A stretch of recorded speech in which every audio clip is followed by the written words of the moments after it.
Dogs, nakita ko yung banyo ng classmate ko. Sobrang ganda at sobrang aesthetic. Tito Dogs, please, gawin mo din aesthetic ang banyo natin. Palitan mo na yung mga tiles, dapat yung aesthetic. Pag ginawa mo yan, kamukha mo si Daniel Padilla.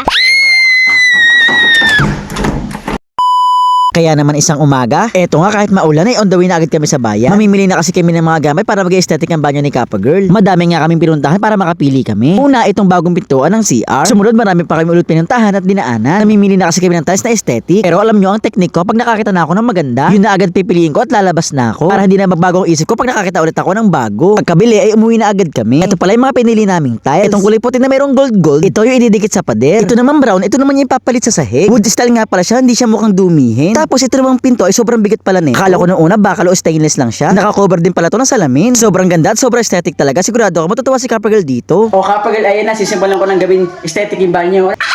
Thank you, Tito Dogs, sa'yo. Maging aesthetic na yung banyo ko. Kamukha mo talaga si Daniel Padilla.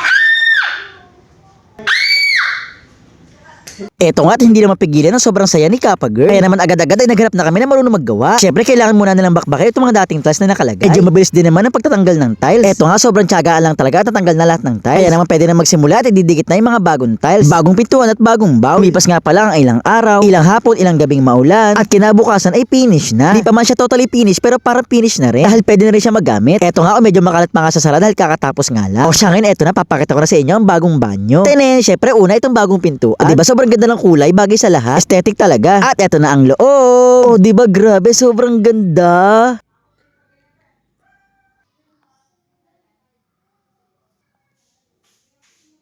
Napawaw nga ako dito kasi sobrang ganda, napaka-aesthetic talaga. Sobrang nagagandahan nga din ako dito sa tiles. Inibad ko nga itong tsinelas ko para di madumihan eh. Sobrang sarap pa sa paa, hindi siya madulas kapag nababasa. Tapos etong tiles sa padero, matchy-matchy siya, white na may gold. Grabe, ang ganda, ang sarap hawakan. Tapos eto nga palang bowl, grabe sa buong buhay ko, first time ko lang makakita nito. Color black and white ang kulay niya. Tapos meron konting gold, o diba, matchy-matchy. Grabe, akala ko talaga ang bowl ay kulay white lang lahat. At eto pa, malapit, tingnan nyo, kusang sumasaray. Sobrang ganda nito, talagang malinis ang kamay mo lagi kasi hindi mo na kailangang hawakan yung takip.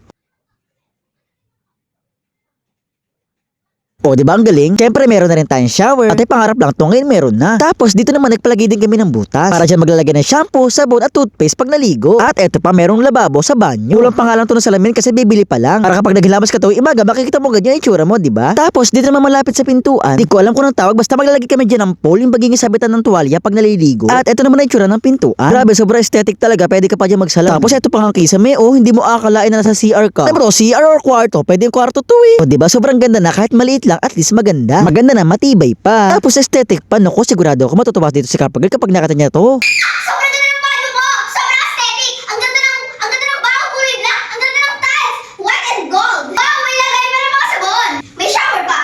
Ganda!